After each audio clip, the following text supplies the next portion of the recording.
नाम के बिना अमूल्य मनुष्य जन्म व्यर्थ गंवा देता है।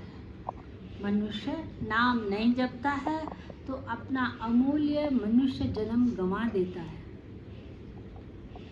भाई मेरे पास बहुत पैसा है और अगर उस पैसे को मैं उठाकर चौराहे पर रख के आ जाऊँ, लोग मेरे को क्या बोलेंगे? पागल बोलेंगे ना। मेरे पास कितना भी पैसा है लेकिन चौराहे पे रखने का क्या मतलब?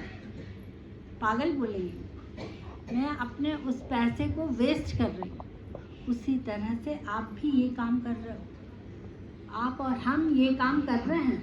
हम अपना मानव जीवन वेस्ट कर रहे हैं। हमको पता नहीं है। मेरे को नोटों की कीमत नहीं पता है, इसलिए तो मैं चौराहे पे रख रही हूँ। अगर मुझे नोटों की कीमत पता होती तो मैं इसको तिजोरी में नहीं रखती। आप ये सोचो। तो मानव जीवन की अपन को वैल्यू नहीं मालूम है, इसलिए तो अपन फालतू काम कर रहे हैं। देखो चार साल पहले, 4 दिन पहले आपने बहुत अच्छा सूट पहना था। लोगों ने बहुत तारीफ की, बहुत अच्छा है, बहुत अच्छा है। आपको क्या मिला? आपको कुछ मिला क्या? और उस तारीफ ने आपको और लालच बढ़ा दी कि अब ऐसे अच्छे सूट और लेने हैं ताकि लोग मेरी तारीफ करें। और दलदल में फंसे अपन, है ना। 4 दिन पहले अपन ने बहुत अच्छा खाया था, पेट में गया, कचरा बन गया, कोई मतलब नहीं। अब आपकी ज़बान को टेस्ट पता चल गई, आप उस चीज़ की तलाश में पता नहीं कहाँ कहाँ घूम रहे हो।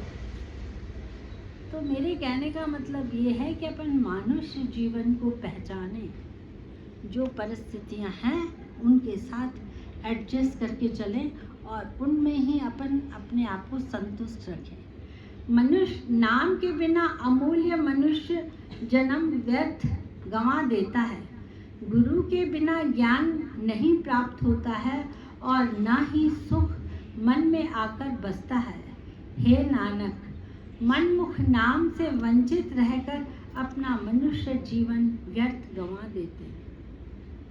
जो लोग नाम नहीं जपते हैं, जो लोग बोलते हैं क्या मेहनत ही कर्म ही पूजा है, जो लोग ये बोलते हैं, उन लोगों को पता नहीं है कि भक्ति भी क्या चीज़ होती है, मानव जीवन क्या है।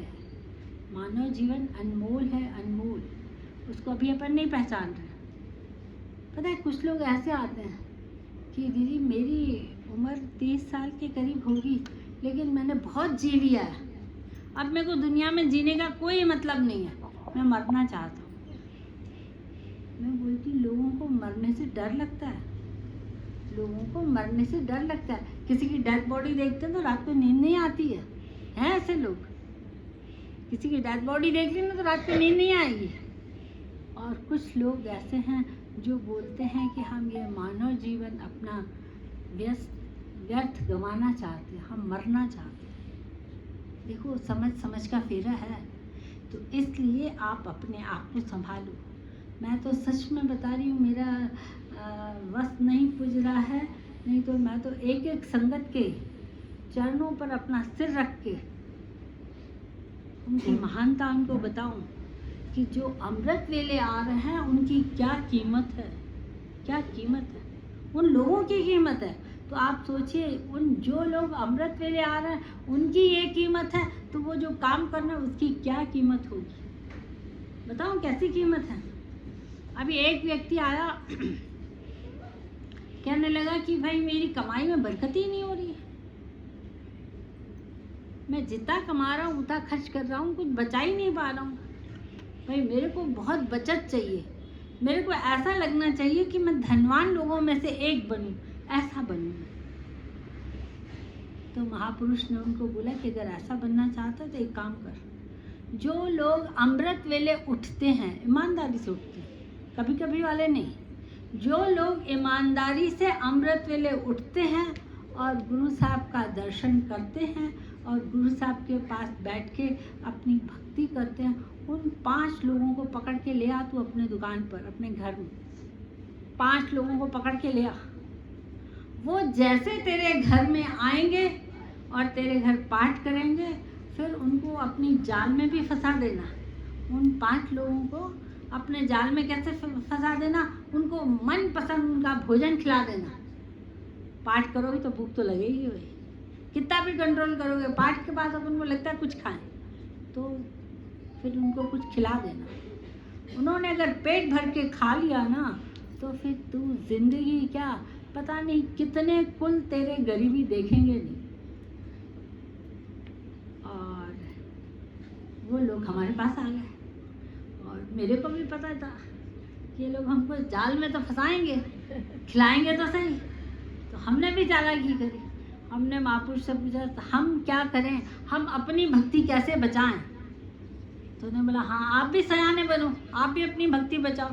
तो बोले ऐसे करो, आप उनके घर जाते साथ एक जपजी साहब का पाठ कर लेना, फिर आपने जो खाया ना वो प्रसाद होगा, आपकी रिश्वत नहीं होगी। आप जो भी वहाँ खाओगे वो प्रसाद के रूप में मिलेगा आपको, वो आपका नहीं, मतलब उसको भी फल मिल जाएगा और हमारा भी फल नहीं जाएगा। अब आप ऐसे करके देखो। और अभी मैंने देखा, मैंने 2-3 जगह पर पाठ किया है। आज वो आंटी नहीं आई क्या? नहीं आई। तो पता है, ऐसा दुकान जो बोल रहे आज बंद हो रहा है, आज बंद हो रहा है, आज बंद हो रहा है, और सही में हम उस दुकान में पाठ करने गए ना, तो ऐसा लग रहा था कि माल ही नहीं है। अब उसने 5 पाठ करवाए, तो अभी उसका दुकान भी बन गया है, उसकी दुकान में माल भी आ गया है, और अब उसके दुकान की कमाई भी अच्छी हो रही है। अब वो पीछे पड़ा है कि जी आप आओ, अरदास करके जाओ, एक अरदास करके जाओ, मेरी दुकान और चले और चले। मैंने कहा मैं आऊँगी, एक शर्त पे, तुम 2 बजे अमृत वेले सुखमनी साहब के पाठ पे आओ। हाँ दीदी मैं आऊँगा। अभी वो लड़का 2 बजे अमृत वेले आ रहा है, गुरु की कृपा है। तो मैं आपको बताना चाहती हूँ कि मानव जीवन इतना कीमती है, इतना कीमती है, और अपन उसके लिए क्या कर रहे हैं, ये आपका मन आपको जवाब देगा। सिद्ध और साधक सब नाम को ही ढूंढते हैं, सिद्ध और साधक सब नाम को ढूंढते हैं। वे लौ लगाकर थक गए हैं। सद्गुरु के बिना किसी ने भी नाम की प्राप्ति नहीं की है।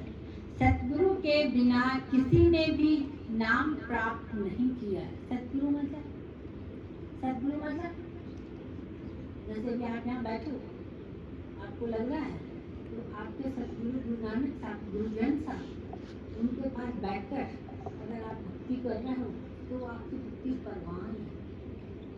मतलब वो टाइम आपका बहुत कीमती टाइम है कि आप गुरु ग्रंथ साहब के हुजूरी में बैठकर भक्ति कर रहे हो। केवल गुरु के द्वारा ही नाम मिलता है। नाम के बिना पहनना और खाना सब व्यर्थ है। इस बात को भाई समझ लो, सब लोग अच्छे से समझ लेना। नाम के बिना पहनना और खाना सब व्यर्थ है।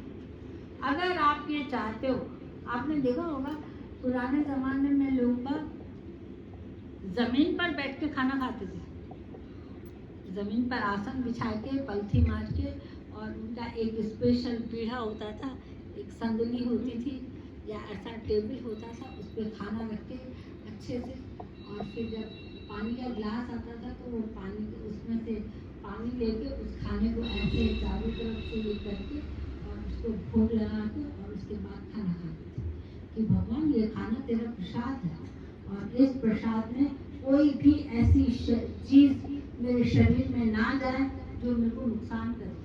मेरे शरीर को ये खाना पौष्टिक होकर लगे और तेरा प्रसाद खा रहा हूँ, ऐसे खाते थे।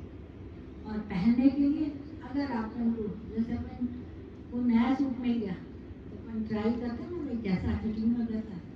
जैसे आपके हाथ में नया सूट कपड़ा, कोई भी कपड़ा, चुन्नी आती है, सूट आता है, जो भी आपको आता है, रुमाल आता है, जो भी आप कपड़ा यूज़ कर रहे हो वो आता है, पर्स यूज़ कर रहे हो, चप्पल यूज़ कर रहे हो, जो भी आप यूज़ कर रहे हो, उसको सबसे पहले गुरु साहब का शुक्राना करो। गुरु साहब लख शुक्राना, आपने मेरे को इस नई चीज़ के लायक समझा है, गुरु साहब कृपा है। अब ये तू मुझे अपना प्रसाद समझकर मुझे देना, और ये मेरी रक्षा करे कि आपका प्रसाद है। अब देखिए गुरु साहब का जल अपने साथ है तो अपन को कोई कष्ट नहीं।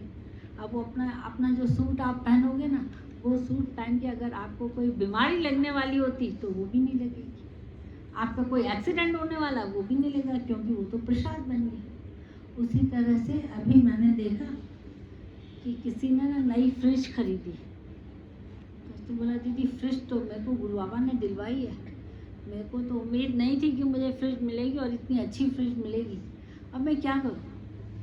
मैंने कहा ऐसे करो, उस फ्रिज की पैकिंग खोल के उसको खोलो, उसको खोल के और वहाँ पर बैठ के 11 जपजी साहब या 11 जन बैठ जाओ या 11 बार जपजी साहब पढ़ लो, और उस फ्रिज में उसके बाद कुछ रखो, जल रख दिया, ठंडा लगा दिया, अब उसके बाद कुछ रखो। अब आप इस फ्रिज में जो भी रखोगे वो आपको प्रसाद बनकर मिलेगा। जो भी चीज़ आपके घर दूध रखा, आपके घर में से कोई चाय पी के गया ना, उसको भी लगेगा प्रसाद लेके आओ। और प्रसाद खाने में कितना आनंद आता है और कितना पौष्टिक और कितना अच्छा मिलता है वो आपको पता है। तो अपन को ऐसी छोटी छोटी बातें समझनी चाहिए कि हमारा सब कुछ परमात्मा है।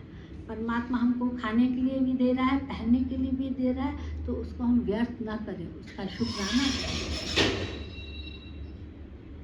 गुरु साहब ऐसा भी होता है, ठीक है ना।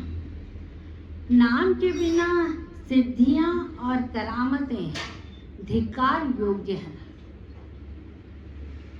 जैसे देखिए भाई, एक नेता आ गया, उस नेता के हाथ में गुरु ग्रंथ साहब के लिए रुमाला था।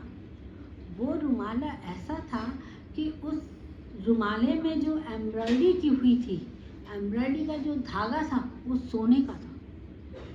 अब आप बताओ, सोने के धागे से रुमाला साहब सजा हुआ था। आप सोचो कि क्या कीमत होगी और क्या चढ़ाने वाला होगा। वो आया और उसने आकर गुरु ग्रंथ साहब पर रुमाल साहब चढ़ाया। सब लोग उस रुमाल को देखते हैरान हो गए। थोड़ी देर के बाद वहाँ का पाठी आया, उसने रुमाल साहब उतार के ऐसे रख दिया, उसका कोई यूज़ नहीं। तो सब लोगों को हैरान हो गई, इतना कीमती रुमाल आपने ऐसे उतार दिया। तो वो जो पाठी था ना, वहाँ का जो प्रधान था, गुरु साहब की कृपा थी उन पर, उनको कुछ भक्ति का असर था। उन्होंने बोला कि ये रुमाल अच्छा नहीं है। बोला ये रुमाल अच्छा नहीं है। तो किसी ने कान में बोला, पता है आपको, इसमें सोने के धागे की एम्ब्रॉयडरी की हुई है, तो रुमाल कैसे अच्छा नहीं है? रुमाल बहुत अच्छा है। बोला जिसने रुमाल चढ़ाया उसको बुला लो। उसको बुलाया, बोला भैया आप क्या करते हो? बोला मैं नेता हूँ। बोला नहीं, मैं ये नहीं पूछ रहा हूँ कि दुनियादारी में क्या करते हो, भक्ति में क्या करते हो, आप ये बताओ। बोले भक्ति में तो सिर्फ मैं मंदिरों के चक्कर लगाता हूँ, क्योंकि मैं नेता हूँ, मुझे हर जगह पहुँचना पड़ता है, मेरे पास टाइम बहुत कम होता है, तो मैं हर मंदिर में जाकर प्रसाद चढ़ा के और मत्था टेकता हूँ, बस और कुछ नहीं करता हूँ।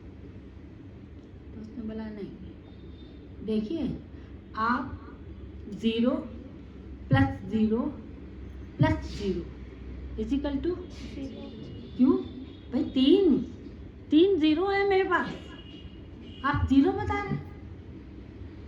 बोले आप इसको प्लस करोगे तो रिजल्ट आएगा 0, और अगर इस 0 के आगे आप 1 लगा दोगे तो हो जाएगा 1000। 1000 कहाँ 0 कहाँ 1000। तो वो जो एक जो लगाना है ना, वो लगाना है भक्ति, वो लगाना है भक्ति। जैसे मैं आपको बता दूं, कभी आपको मौका मिले ना किसी संत से मिलने जाना है, किसी मंदिर में जाना है, जैसे आप यहाँ पर आते हैं, आपकी वारी होती है तो आप यहाँ आते हैं, तो पता है ये बड़े लोग बोलते हैं कि अगर गुरु के दर पे जा रहे तो खाली हाथ मत जाओ। खाली हाथ का मतलब ये नहीं कि आप कुछ खाने की चीज़ें लेके जाओ, खाने की चीज़ें ले जाओ आपकी मर्जी, प्रसाद लेके आ रहे हो आपकी मर्जी।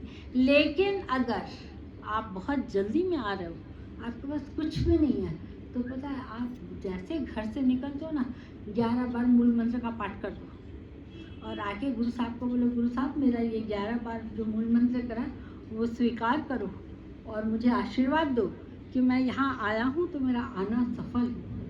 तो आप जो 10 का नोट रखोगे ना, उससे ज़्यादा कीमत होगी 11 बार मूल मंत्र की। 10 का नोट तो आप शायद दुनिया को दिखाने के लिए रख रहे हो। अपन ऐसे रखते हैं जैसे दिखे भी नहीं। अपन सिक्का इसलिए डालते हैं कि आवाज़ भी हो, पता चले किसने नहीं। आपको गुरु साहब को धन्यवाद देना है। गुरु साहब ये आपके लिए। हम लोग एक बार हेमकुंड साहब गए हुए थे। हेमकुंड साहब के बीच में एक गुरुद्वारा आया। वो गुरुद्वारा ऐसा आया कि हम लोग चलते आ रहे थे तो अमृत वेला हो गया था। अब अमृत वेले हमको वो गुरुद्वारा मिल गया तो सब लोग खुश हो गए, भाई अब गुरुद्वारा मिला है, अमृत वेले पहुंच रहे हैं, वहाँ पर उनको चाय कॉफ़ी तो मिलेगी ही मिलेगी। इतना थक गए हैं, अब हेमकुंड साहब की चढ़ाई बहुत ही है, थक गए हैं, हमको कुछ तो मिलेगा। हम लोग सच में, मैं तो इसलिए गई थी कि अच्छी चाय और टोस्ट तो मिलेगा ही मिलेगा, मैं इसलिए गई थी। मैंने देखा गुरु साहब के पास तो एक दतवन पड़ा था, दातुन जो जिसे अपन नीम का दतवन, वो पड़ा था। मैंने कहा यार गुरु साहब के पास दतवन। फिर मेरे को किसी ने बताया कि भाई मैं आ रहा था, मुझे कुछ समझ में नहीं आ रहा था गुरु साहब के लिए क्या ले आऊँ। तो मेरे को नीम का पेड़ दिखा तो मैंने नीम के पेड़ में से एक दतवन तोड़ लिया कि गुरु साहब ये सवेरा भी है और ये आपके लिए दतवन, मतलब खाली हाथ नहीं। और देखो अपन क्या करते हैं, चलना अपन को पाठ करना, ड्यूटी देनी नहीं। आप और नहीं तो 5 बार मूल मंत्र पढ़ लो, आप वहाँ बैठ के 2 बार मूल मंत्र पढ़ लो और गुरु साहब को अर्पित कर दो, तो आपका पाठ और आपका दर्शन सफल हो। सच्ची सिद्ध और करामतें वह हैं जो अनंत परमात्मा बख्शिश करके देता है। हे नानक, गुरु के द्वारा हरि नाम मन में बस जाता है, केवल यही सच्ची सिद्धि और करामत है। भाई देखिए, ये प्रकृति का नियम है। जो चीज़ आपको अच्छी लगती है वो चीज़ अपन को बार बार लगती है। आइसक्रीम अच्छी लगती है तो वो बार बार खाएं, चाय अच्छी लगती है तो लगता है बार बार पिए, कोई व्यक्ति अच्छा लगता है तो लगता है बार बार। तो आप अपने मन से पूछिए कि मैं अगर संगत में बैठता हूँ तो मुझे कैसा लगता है, कल आने की इच्छा होती है कि लगता है कि नहीं। जैसे कल पता है मेरे को किसी ने बोला मैं अमृत वेले आ तो गई, लेकिन पता है मेरे को इतना शरीर में दर्द हो रहा था, मैं बैठ ही नहीं पा रही थी। तो मैं सोच रही थी मैं उसको कैसे बताऊं कि गुरु साहब आपको बुलाना ही नहीं चाहते हैं, आपको बुलाना ही नहीं चाहते। जो संगत में नहीं बैठ पा रहा है उसका क्या मतलब। और गुरु साहब आपको अपने दर पर नहीं बुलाना चाह रहे हैं, इसका मतलब आप समझते हो। अपन किसी से नाराज होते तभी अपन उसको घर नहीं बुलाते ना, नहीं तो अपन कितना इनवाइट करते हैं, लेकिन अपन किसी से नाराज होते हैं तो उसको बुलाते ही नहीं।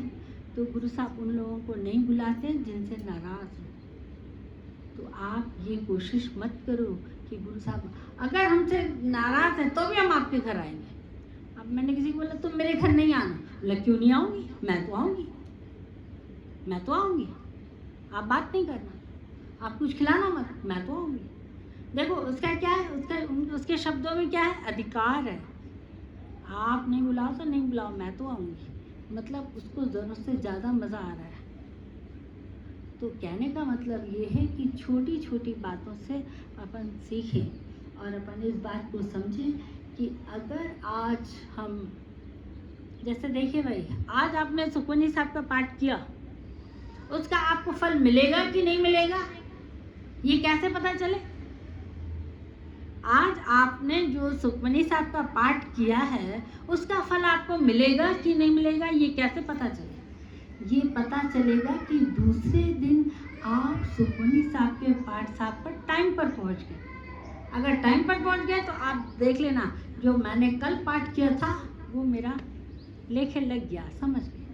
और आज अगर आप लेट आए या आपको किसी कारण से गुरु साहब ने नहीं बुलाया, तो आप समझ जाना आज का पाठ भी गया और कल का पाठ भी गया।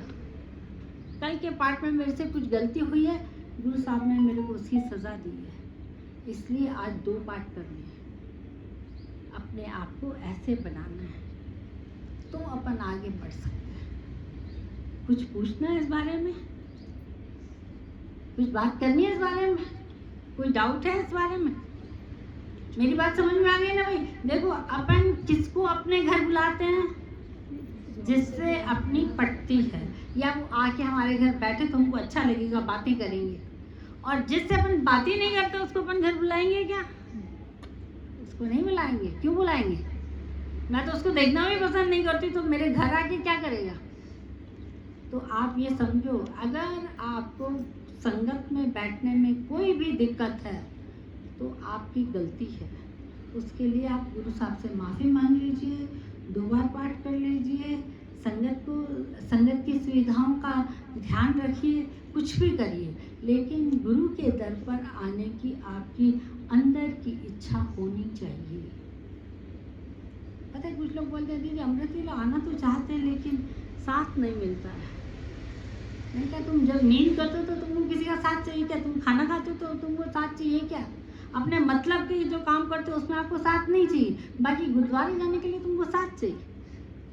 तो ऐसे सयाने मत बनो। बोल गुरु नानक देव की जय।